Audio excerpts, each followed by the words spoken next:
qu'en 1983-84, j'ai eu beaucoup de problèmes à la suite de 2 livres.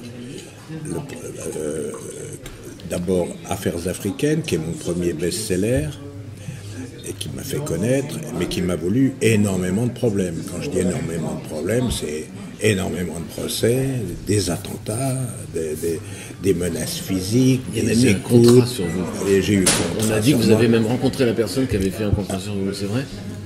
Qui était un exécutant. Un exécutant. Exactement. Ouais. Mais, et donc tout ça, je me suis posé la question à un moment, fin 84, de savoir si j'allais continuer mon métier. Oui, je me disais. C'est normal. Et donc, sans doute parce que, c'est une analyse a posteriori, mais sans doute parce que pour la première fois de ma vie, je savais que la mort existait. Et quand on est peur, on revient un peu sur le passé. Et donc j'ai voulu savoir d'où je venais au fond. Et je suis parti des légendes de ma mère. Où il y avait des légendes chouanes. Oui, et je suis parti travailler pour être essentiellement à Nantes. J'ai travaillé pendant des mois aux archives départementales de Nantes pour savoir ce qu'il y avait de vrai, tout ça. Et j'ai trouvé un lieu dont ma mère m'avait jamais parlé, qui était les Chapelières, où il y avait à la fois ce qui m'avait intéressé, 2 destins qui passaient par les Chapelières, le petit seigneur qui devient républicain et les, disons, métayers, domestiques, etc., qui sont de ma famille et qui deviennent, eux, contre-révolutionnaires. Donc ça m'a passionné. Et donc j'ai écrit un livre qui s'appelle Les Chapelières. Écrit ici, à Maumusson à côté. Qui est à Maumusson. Qu'il avait écrit ici. Ouais. Et qui a fait l'objet d'un film. Qui a fait l'objet d'un film qui est passé sur TF1. Ah voilà. Mais que je n'ai jamais vu. Parce que je me suis fâché avec le producteur. On est réconciliés depuis, mais il avait transformé de mes personnages. Il y avait les 2 femmes qui devenaient lesbiennes, et je trouvais que c'était pas totalement nécessaire de faire ça. Ouais. Et donc je n'ai jamais vu le film. Je pense que maintenant je veux peut-être le voir, ce film. Mais ça fait donc il a été fait à la fin des années 80 et j'ai jamais vu encore. Alors ça c'est une question que je voulais vous poser. Est-ce que vous pensez qu'on peut trouver dans vos livres un très bon feuilleton télé? Parce que si on regarde bien Au Bombeur avec Roger Hanin et Andrea Ferréol, qui se passe sous l'occupation d'ailleurs, Au Bombeur, ça... Vous voulez dire sur ce livre-là? Sur ce livre-là, ouais. Ça pourrait le faire. Écoutez, je vais vous dire... Pourrait passionner les gens. Le premier livre, ce livre-là, la première personne à qui j'ai demandé qu'on l'envoie, c'est M. Saïd Ben Saïd. M. Saïd Ben Saïd est un producteur, et c'est lui notamment le producteur de Elle, le film qui a tellement eu de succès dans la dernière année, le film de Paul Verhoeven avec Isabelle Huppert. Et donc j'ai reçu hier, avant-hier, un message de Saïd Ben Saïd. Il ne me dit pas encore qu'il peut transformer, mais il me dit il faut que je vous parle. J'ai trouvé le livre très intéressant. Alors, est-ce que je ne sais pas très bien ce que ça veut dire. Moi, je suis très franchement, je ne connais, non, c'est pas que je suis pas, mais je ne sais pas moi quand j'écris un livre si on peut le transformer. L'adapter à la télévision. C'est pas mon. J'ai des livres qui ont été transformés, mais pas en film, en documentaire. Ça, j'en ai un certain nombre. Il y en a un qui a fait un grand succès il y a là au début de cette année, qui s'appelle Mafia et République, qui est largement un livre, qui est la traduction d'un livre qui s'appelle Compromission, qui est sur la mafia corse. Oui. Mais un film, c'est autre chose. Je ne me rends pas compte. Il faudrait créer au moins un personnage qui traverse tout le film. Il faut arranger. Et ça, moi, je ne sais pas faire. Malheureusement, mon rêve, aurait été d'être capable d'écrire des romans. Et je ne sais pas écrire des romans. Donc, heureusement, mon fils est romancier. Donc, ah bon? Ouais. Pas sous mon nom. D'accord. Alors, vous n'aimez pas non plus qu'on vous qualifie de journaliste d'investigation. Vous préférez qu'on vous appelle enquêteur. Tout bêtement. Tout bêtement. Et est-ce que si je dis que vous êtes aussi quelqu'un qui a passé son temps à démonter les fabricants de vérité officielle, ça correspond à ce que vous faites? Ça correspond, oui. Disons, j'espère avoir été ça. Je ne sais pas si j'ai été, mais disons que c'était ça. Mais c'est vrai que le mot journaliste d'investigation m'a toujours agacé. J'ai plein de raisons pour ça. Ouais. Parce que c'est la première fois qu'on a employé le mot journaliste d'investigation en France. Je pense que d'ailleurs, c'est à mon propos. C'est un article du Monde en 1984. Mais c'était en fait une traduction. C'était par les journalistes de Watergate. Et donc ça avait un côté américain. Et moi, le côté investigation aussi me fait penser aux flics. Moi, je ne veux pas... Le journalisme et flic, c'est deux métiers totalement différents. Et donc, donc enquêteur, je trouve que tous ceux qui sont journalistes sont enquêteurs. Moi, j'ai pas besoin qu'il y ait une catégorie spécifique, genre de noblesse, ça m'intéresse pas. Et alors, dernier point, genre les investigations, quand j'ai parlé de ça et que je n'étais pas d'accord, c'est qu'au début des années 90, au fond, tous les grands journalistes d'investigation, c'était en fait tous ceux qui avaient accès au PV de la justice et les flics. Et au fond, leur boulot, c'était de réécrire des PV. Alors que, et autrement dit, ils se plaçaient derrière pour faire une enquête derrière la justice, derrière la police. Moi, j'estime, je préfère être enquêteur ou éventuellement journaliste d'initiative. C'est-à-dire que je revendique que ce soit moi qui décide d'une enquête et non, je ne me mets pas derrière la justice. Je n'ai pas besoin de la justice pour aller faire une enquête. Parce que si c'est une enquête, si c'est la justice, on se met derrière. Alors, on a dit souvent que vous étiez aussi l'homme par qui le scandale est arrivé. Quand je regarde d'ailleurs tous les livres que vous avez écrits, il y a aussi la révélation de l'affaire des diamants de Bokassa. C'est effectivement moi qui ai lancé l'affaire des diamants de Bokassa. Il faut le rappeler, si aujourd'hui, quelqu'un qui regarde la vidéo, qui a 20 ans, qui a comme ça une connaissance assez légère de cette affaire, ça date des années 70 sous la présidence de Giscard d'Estaing.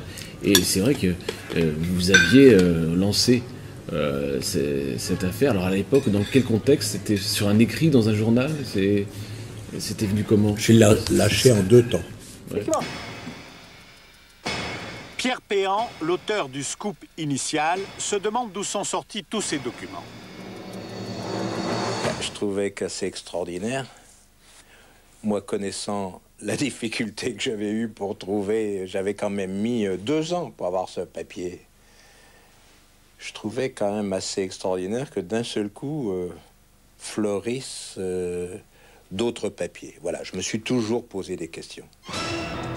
Une photocopie de 4 lignes signée Bokassa, ordonnant à son comptoir national du diamant de sortir une plaquette de 30 carats destinée à M. Giscard d'Estaing, ministre des Finances de la République française. Oui, c'était en 73, Bokassa n'était pas empereur, M. Giscard d'Estaing était ministre des Finances. Alors la question posée aujourd'hui, d'abord par nos confrères, puis déjà un peu par le personnel politique est celle-ci: M. Giscard d'Estaing a-t-il été en possession de ce cadeau présidentiel et dans ce cas, est-il resté en possession de ce cadeau?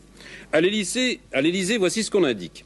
Les échanges de cadeaux de caractère traditionnel, notamment lors des visites des membres du gouvernement dans les États étrangers, n'ont en aucun cas ni le caractère ni la valeur, le Canard enchaîné parlait d'1 million de francs, qui ont été mentionnés par certains organes de presse à propos du Centrafrique. Moi, j'ai vécu en Afrique. J'ai mis pour la première fois le pied en Afrique il y a 55 ans.